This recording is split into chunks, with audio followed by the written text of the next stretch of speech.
You're tuned in to Wrestling Roundup on FreeFM 89.0 Real Community Radio, and this is Grady, your host. We'll crack into it this day in history. The only pay-per-view that happened this day back in the history was WCW's Spring Stampede 1998. The few matches on that card was Kurt Hennig defeated the British Bulldog after Hennig pinned Bulldog after slamming Bulldog's face into an exposed turnbuckle. One of the three main events was a baseball bat on a pole match. Hollywood Hogan and Kevin Nash defeated Roddy Piper and The Giant, who's Big Show in WWE.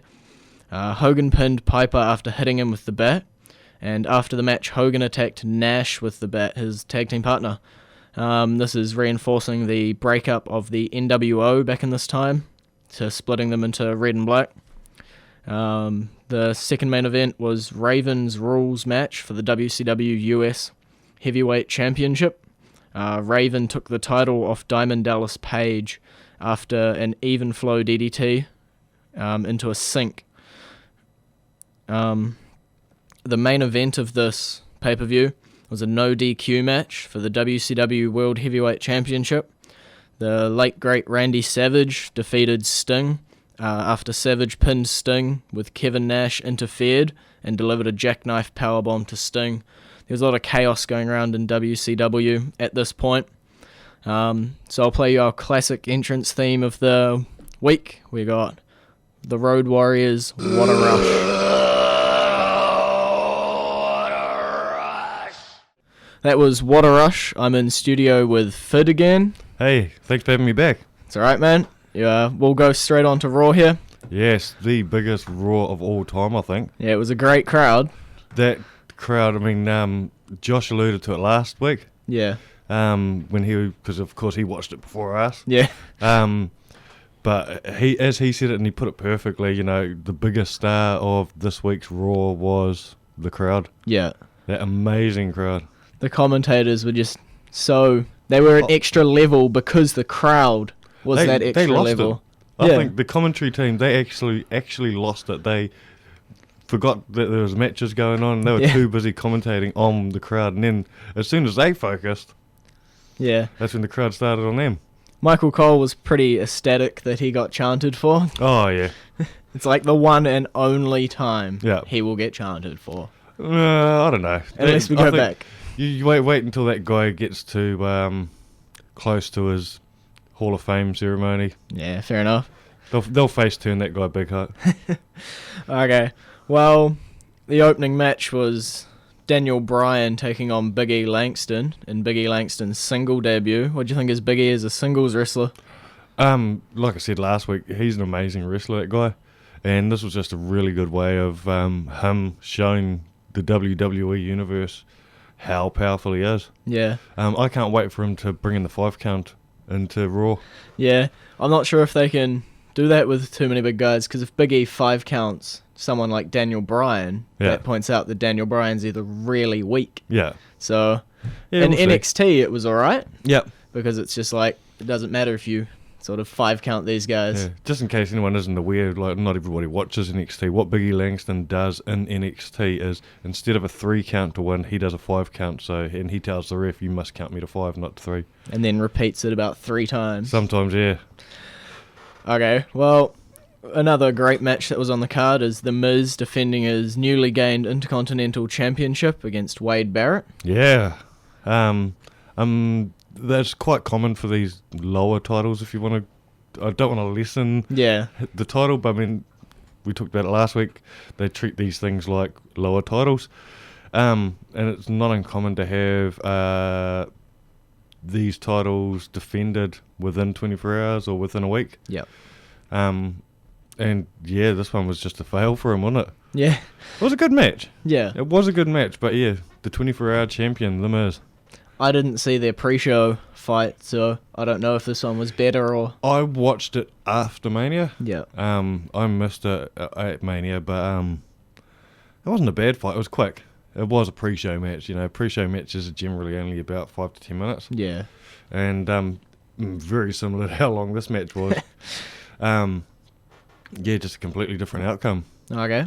Yeah, it's hard to tell where The Miz is headed at the moment. He's sort of a lost soul. Yeah. He's gone from main eventing Mania 2 years ago to this dude who's gone and, I think the biggest thing he's done in the last 2 years is make a movie.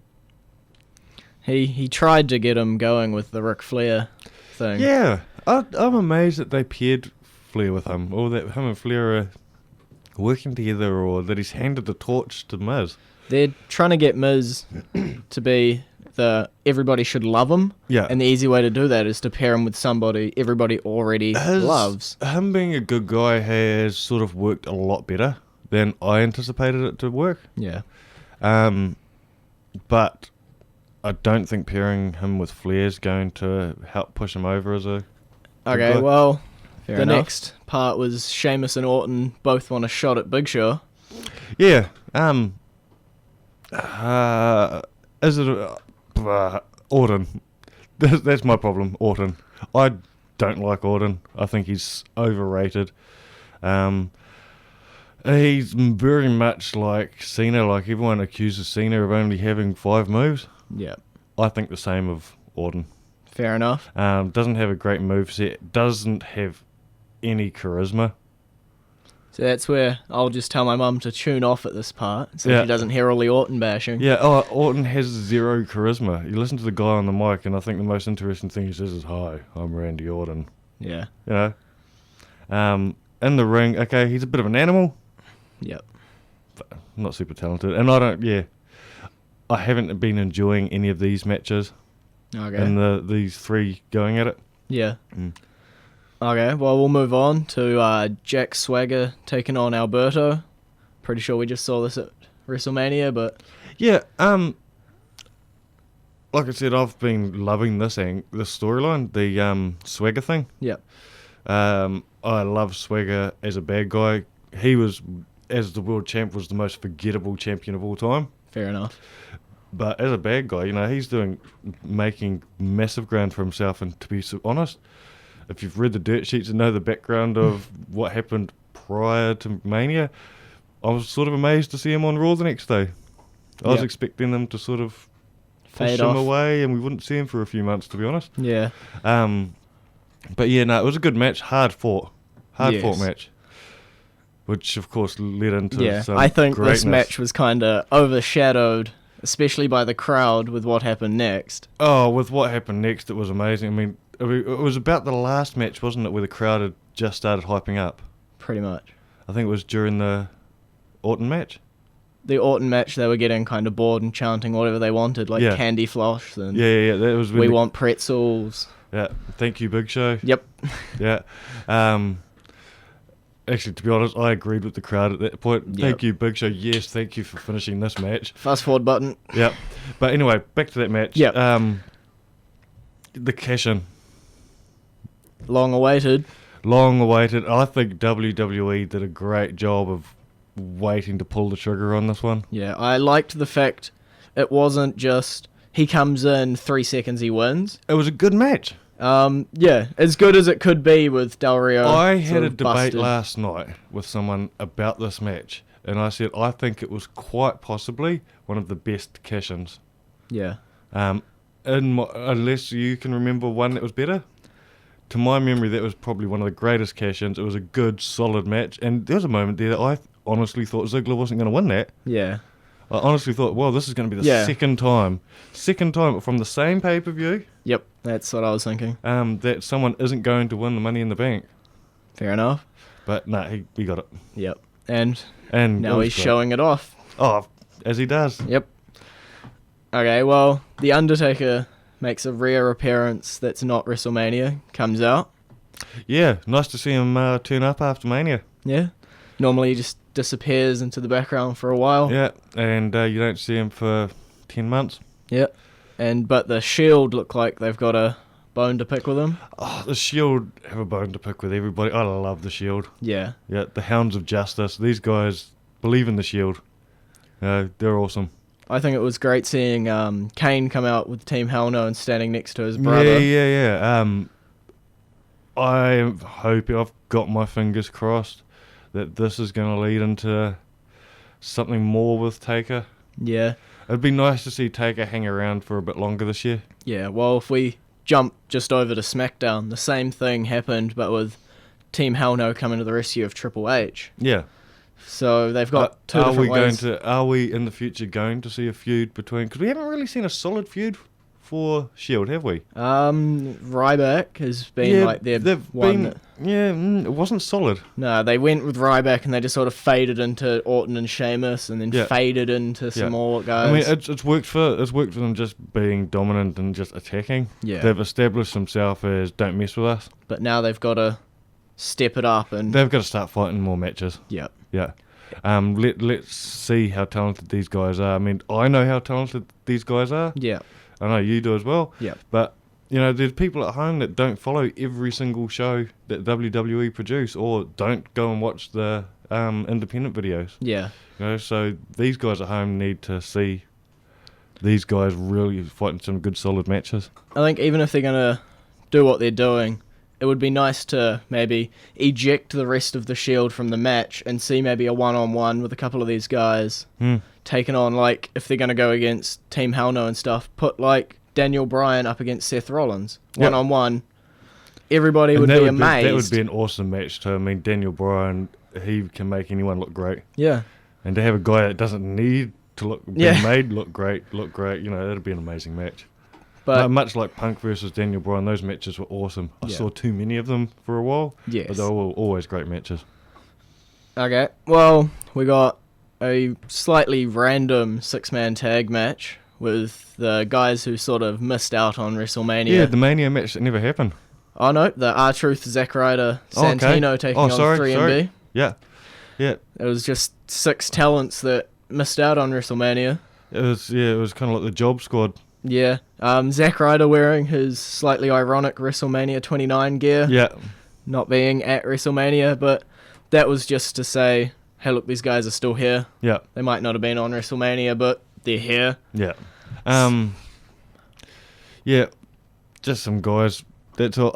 Honestly, how I saw that match. If I remember right, I think I actually may have got up to go grab a coffee or something during that match. Yeah. These are guys that haven't been given a real shot in the last 12 months. Give Drew a shot. Yeah. Favourite out of that group. Yep. Okay. Well, we'll stop there for now, and we'll play you the Raw crowd's favourite song. Oh, this song, just a couple of quick facts this week. Yep. I think it reached number 2 or number 3 in the UK on iTunes. Yep. Number 4 in the US. Or was it number 6 in the US? Number 6 in Canada. Got pretty high up. And it was pretty high up there in Aussie as well. So it's the first time a WWE track has trended on iTunes around the world. Yep. Okay. So here's Fandango's thing. Fandango. Okay, so that was Fandango's theme. You're back with Grady and Phid with Wrestling Roundup on FreeFM 89.0. It was hard not to sing along to that song. Yeah. You see, there's actually videos going around on YouTube. They're saying it possibly could end up being the next Harlem Shake. Yeah. Fandangoing. We'll see. We'll see. We'll keep you updated, listeners. So the next match after that was Sheamus versus Randy Orton. The crowd didn't really like it. No, the crowd did not like it, and I'm right there with them. Pretty much. The crowd would have preferred their candy floss or pretzels. Yep. Or I think they wanted a conversation with Michael Cole and JBL and... Yeah. What were some of the other chants that were going on during that? I mean, let's be honest. If we're going to talk about that match, we may as well just sit here and talk about the crowd because they were just awesome during that match. You got Mike Chioda. Yeah, Mike Chioda, 1, 2, 3. Yeah. It's those chants were the highlights. The best chant of the night, I think, and I think anyone at WWE, the management would probably be agreeing with me on that. Yeah. Is we are awesome. Yep. Because they were awesome. They were amazing. They made that show, and they made a match that was very lackluster. Yeah. Very exciting to listen to. They also wanted X-Pac. Oh, they wanted X-Pac, yeah. He was the reason apparently is because he was up in one of the skyboxes in the arena. He was there. I thought it was a bit sort of just left field. Actually, I think the chant that first got me when I started paying attention is when they started chanting RVD. Yeah. They started chanting RVD, And I was like, RVD, have the crowd seen something? Because every now and then, if you listen to the crowd, they'll spoil something that's about to happen. You'll be watching the match and then you'll just hear them go, "Rah!" And then next thing you know, a superstar runs across. I mean, a prime example, if you look on YouTube, look up Goldberg's return. Yeah. The crowd spoiled that return big time. Yeah. And there was another one recently as well. It was when Brock came back last year on Raw. Oh, yep. The chant was cheering for Lesnar before he'd even turned up, and it was supposed to be a surprise, But would have been nice to see RVD back in WWE. It'll never happen for political and social reasons. The lawsuit.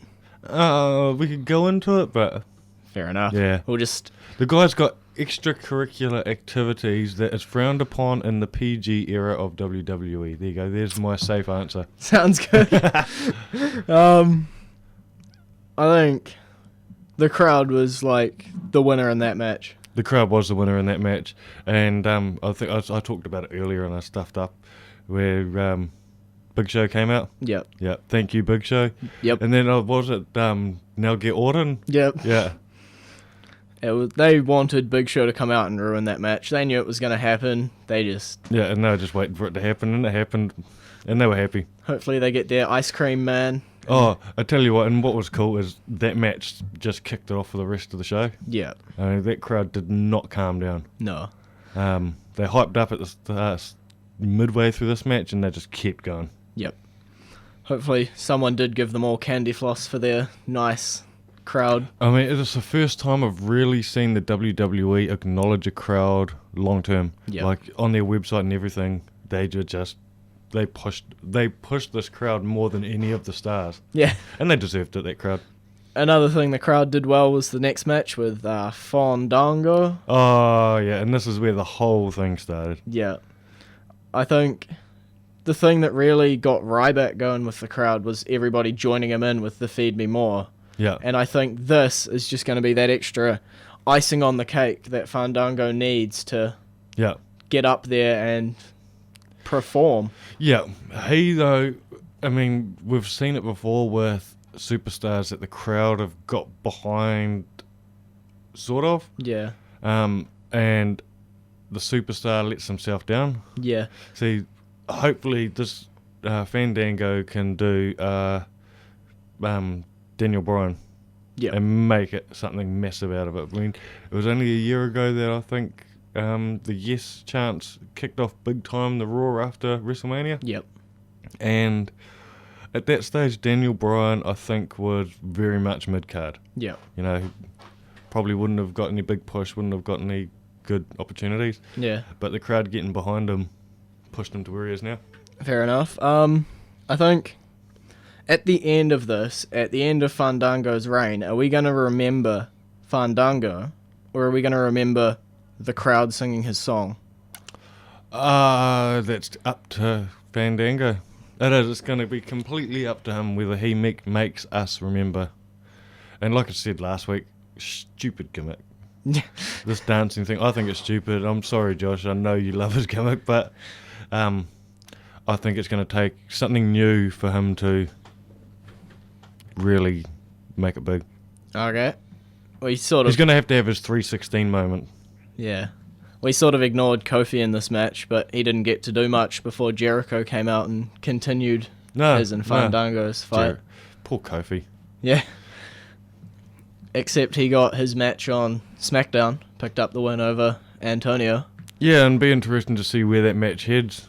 Kofi's sort of been ignored as of late. Hasn't had any big matches. Just floating around. He had a losing streak for a while there as well, I think, in the last 12 months. Yep. So hopefully he can go on to do some really big things. It'd be awesome. Okay. Then we got the match that was missed off WrestleMania. Yeah, this is another one that I stuffed up earlier. Yeah. This match, I was actually looking forward to it. I like the tons of, what do we call them? Tons of funk. I like them. Yeah, at the start, Josh can probably vouch for me on this, I absolutely hated the team of them.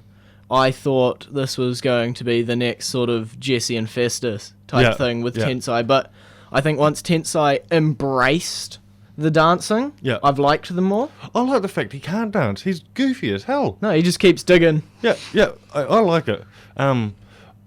When Brodus Clay first went from... Because they initially went for the monster sort of bad guy, eh? Yeah, he was Alberto's sort of muscle. Yeah, and that wasn't working.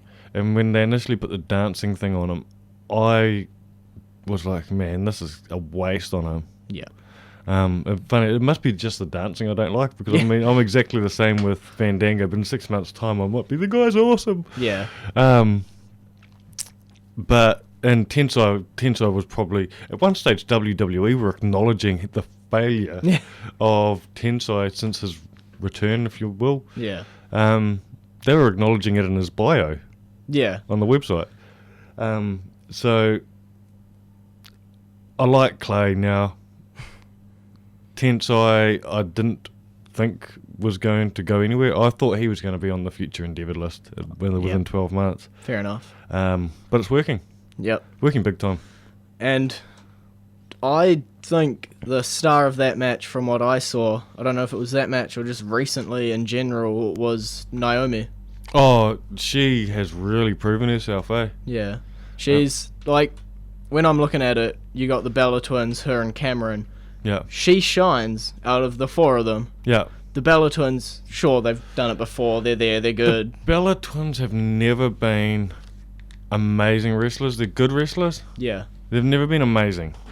They're just twin eye candy. Yeah, exactly. But that's what most I'll tell you divas what, are. I have no problem with them being twin eye candy. Fair enough. They can put them on every week for as long as they want, and I'll be quite happy. Yeah. I mean, they're filling Kelly's spot at the moment, aren't they?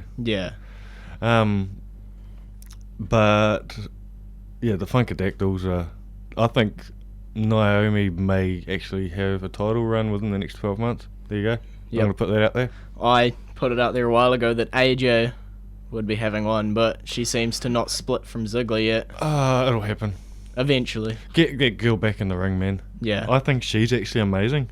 I was again told to pick my sort of fantasy match for the Divas title at WrestleMania. Yeah. And I put in AJ, Caitlyn, Natalia, and Paige coming up from NXT. Yep. And that was my four. And that would probably be the Divas match I would sit down and watch. I'll tell you what, if you want to go into NXT, I think the next batch of divas to come through are probably going to be the best divas we've had since the 90s. Because they're not just eye candy, they're wrestlers. Well, they are eye candy. This is the thing. They're not put in there purely to be eye candy. Yeah. But they're good-looking girls, which, let's be honest, we're all blokes and we watch it and we like the eye candy. Yeah. But we also like to see good fights. I mean, the divas we talk about now, from back in the day, none of them were crappy wrestlers. Yep.